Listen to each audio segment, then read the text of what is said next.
My Senpai is Annoying is about an office worker who is a very small, petite woman that occasionally gets mistaken as a child, and also has a sort of complex about her small breast size, who has an older coworker who is like a huge, tall, like buff dude who practices judo and shit, like a real manly man. And she's trying to get promoted to a sales position like he is in their company. And so he sort of acts as a semi-mentor figure for her, where he sort of shows her how to do business deals and stuff like that. And the show progresses their relationship as he puts more trust into her to do her job, as he shows her how to essentially do his job as she works towards the position she wants in the company. And although she finds him annoying at the start, over the course of the series, we see their relationship develop more into I don't want to say romantic relationship, because they don't end up dating or anything,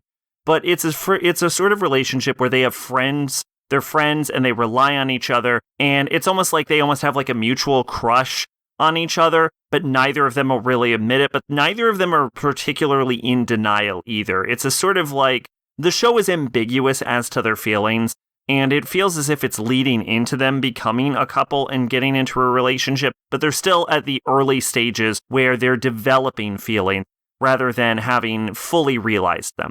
The show also focuses on another couple, which is like the office beauty that everyone has a thing for, and the sort of everyman, sort of like boring, phlegmatic dude that she ends up developing a crush on because of her helpfulness. And if anything, their coworkers' relationship ends up actually becoming more developed than the relationship between the main leads. But a large portion of the show basically revolves around the main characters sort of just hanging out with each other, going to foods, nursing each other back to health when they're sick, talking about their office meetings, stuff like that, going to shrines in some episodes. There is certainly a comedic element, and some episodes are chuckle-worthy, and there's some progress in the romance, even though it's very hands-off and isn't fully developed. But ultimately, it feels like the show is content in being a very slow burner, and that isn't typically what I look for in a romance or a comedy. It's very chill, almost Iyashikei, but not quite all the way there. It's a very, almost blasé, middle-of-the-road sort of series. It's a decent watch, but it's absolutely nothing to write home for.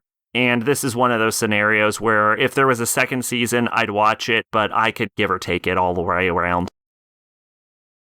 Twitch and Discord in the description. I've been Sacrobolic, your envoy of hope. Bye-bye!